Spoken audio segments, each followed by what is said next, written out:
Hey everyone, Duke Nougat 3D, and yes, you read the title correctly. Today I'm going to be going over filter safety and what you should look out for when buying filters. I've touched base on this topic several occasions in the past on this channel, and I feel that I have never fully covered them, or I have said wrong information in them, and just generally I kind of want to take a crack at it again, but I'm going to be utmost serious about it. I'm not going to try and create any drama off of this. I'm not going to point fingers, and I'm not going to cast any blame anywhere to anyone anyhow.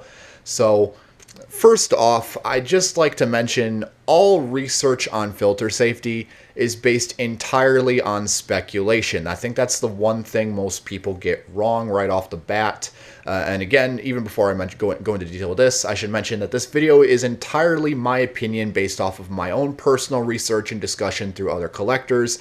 I genuinely believe it to be the most currently accurate. If you believe I am wrong, you can feel free to challenge me about it, but I do hopefully expect that you take a bit of a respectful tone with it, although this is YouTube, so I can't really expect that as much now, can I? But I digress. So again, the topic of filter safety is a very, very gray area that has little to no documentation on. The best accurate, I say loosely, documentation sort of that we have on the topic of filter safety is making somewhat generalized assumptions based on the period from which the filter was produced, the country from which it was produced in, and their construction habits and materials of using, their safety standards and so on, and the expiry life of filters in general. Now, if you were buying a gas mask for personal protection, I would, especially CBRN protection, I would just go ahead and get brand new filters from an approved website, no matter how much they cost. Yes, it will be expensive, but this is your life you are gambling with. And if you want to take your life seriously, then you should also take your monetary investment in brand new filters seriously, if you even take this sort of thing seriously at all. So anyways, the average lifespan of a filter is about 10 to 20 years. I'd say about 15 years on average. And as such, anything older than 15 years should not be breathed through. If you get a surplus mask that is unissued, I would not recommend breathing through the filters. However, there are plenty of examples of surplus masks with expired filters that are probably relatively safe to breathe through. However, I would just not trust those for any actual serious protection other than maybe very heavy particulates. But even still, it's kind of redundant, and you could just as easily get a industrial respirator or dust mask for a fraction of the price on average, so there's really no point to it. Getting back onto filter safety, the reason for buying new filters, this is a brand new filter, still sealed in the package right here. This is modern. This one actually expired in March of 2016, but it should still have a bit of life in it, considering the fact that it has never been exposed to any moisture that can degrade filtering materials. However, the expiry date pretty much is the thing you want to be as close to as possible. I would say never to surpass perhaps maybe 5 years. If it's older than 5 years, then I would not personally trust it for CBRN protection. I would maybe use it for lighter threats such as tear gas and other pollutants. If it's not rated for something specifically, then I wouldn't use it. Like, I would totally just go out and buy a dust mask or a industrial respirator if I were to just do some stuff around sawdust or just in general industrial sort of things like that. I'm tripping over my words, excuse me. But again, I cannot stress that enough. If you're looking to use your surplus for everyday use, this is not the type of surplus you want to be using for that. However, you could, it's just kind of redundant. Pardon me, still getting over a cold. So anyhow, yeah, you definitely want to look for brand new filters if you're expecting to be protected against any sort of CBRN threat. On the topic of, getting back to the topic of issued surplus filters, Again, the general rule of thumb is don't use anything older than 15 years, and if it looks strange to you, it's probably not best to breathe through it, especially Chinese filters. This is not any country that has sort of lax safety standards. This is not a discredit to your country, so please don't take offense. It's more or less just the lack of information we have on the protective status of these filters and their ingredients. Not to say that they are faulty or,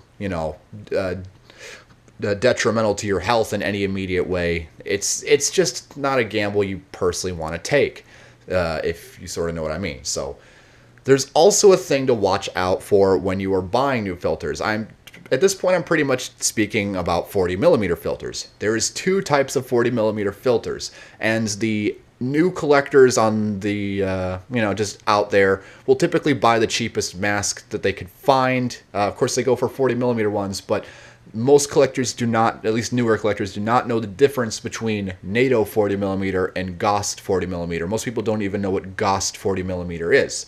So let me explain. Most newer collectors, if they're buying a mask for serious protection, they may be tempted in this, Russian PMK2. Very interesting aesthetic design, looks very ruggedly built, and it feels very ruggedly built. Has drinking system, voice emitter, double outlet valve, the ability to switch filter on either side. Hey, what's wrong with this? Well, the problem is it's GOST threaded, so you can't put any modern NBC NATO canisters on this, such as this BEM4 GP filter, which is very common. It's kind of hard to find these brand new and within their expiry dates.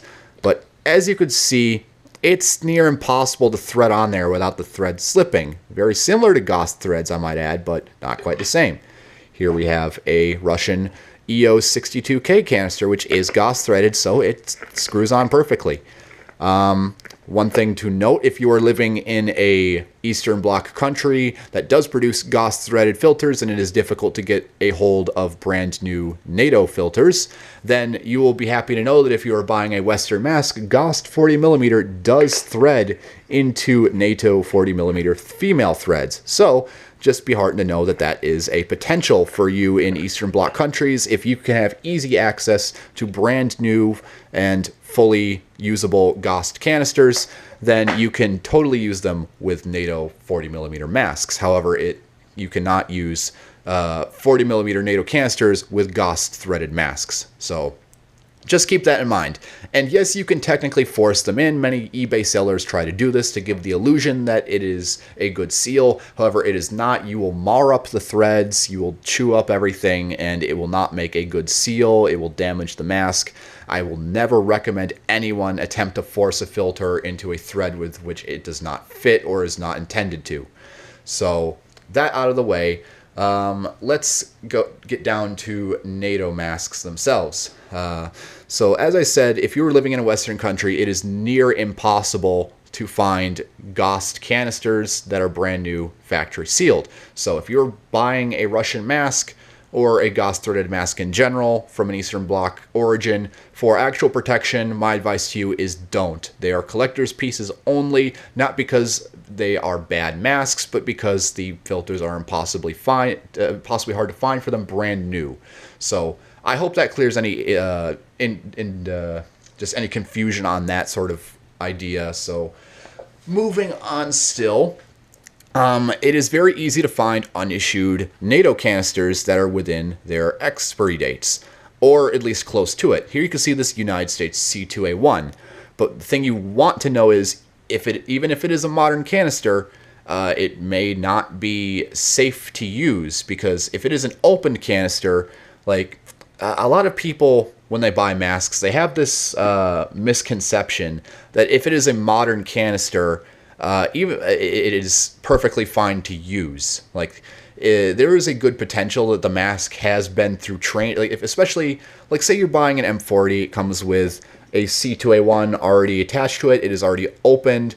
There is a good chance that it has potentially been trained with. If not, it has been exposed to elements that will degrade its filtering capabilities, and therefore you do not want to use it. The fact that it is a modern canister that is potentially still within its expiry is totally irrelevant, and you will want to buy brand new NATO 40mm canisters if you want to actually use it for your protection.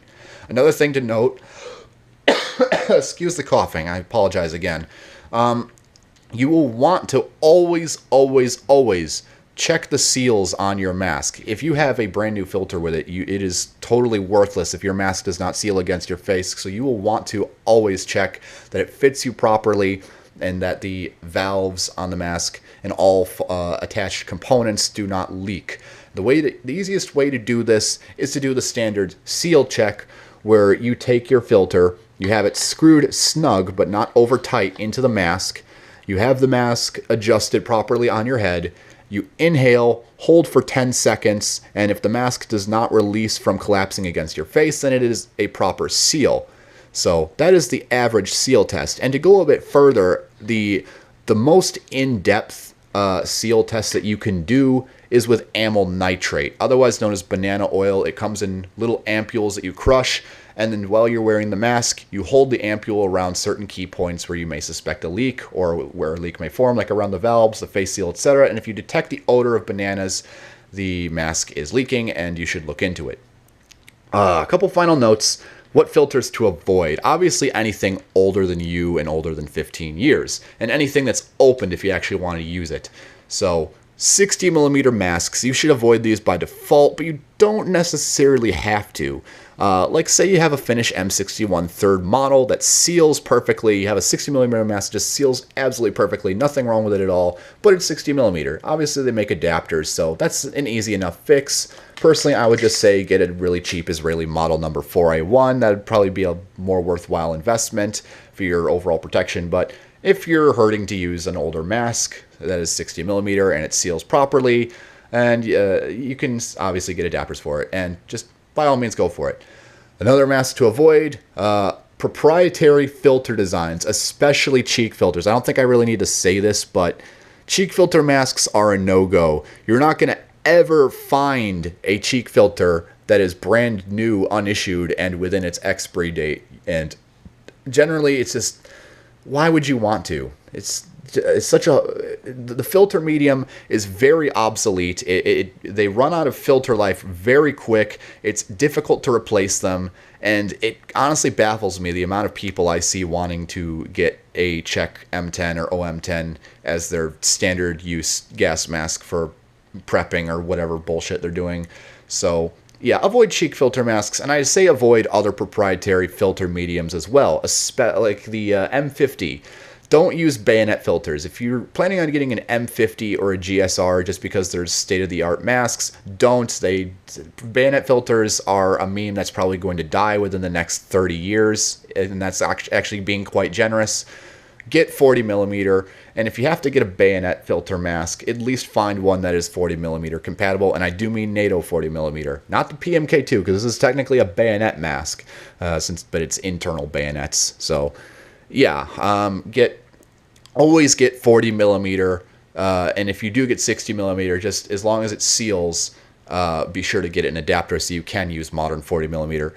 I've pretty much covered all I need to say about filter safety. If you have any arguments, and if you have any challenges to what I have said, again, I encourage you to argue with me, but I do request that you hopefully do so respectfully. But again, I don't really expect you to, and I'm not sure why I'm wasting my breath by mentioning it. So anyhow, yeah, I pretty much covered all bases from what I know. Just a quick recap. Buy new filters. Don't use filters that are older than you, and don't use filters that are older than 15 years if you expect them to protect you. So that's pretty much it. That's my little discussion on filter safety. And this is, again, my personal opinions. This is what I have researched. And if you feel anything is incorrect, that's your own judgment to make. There's no documentation, again, on this topic that is able to just be Googled up and say, hey, this is right and this is wrong. It's a very gray area. So I just wanted to get this video out here because I knew it was inevitable. So I hope that helped someone, and if it didn't, I apologize. So I'm Duke Nuga 3D, and I will see you all later.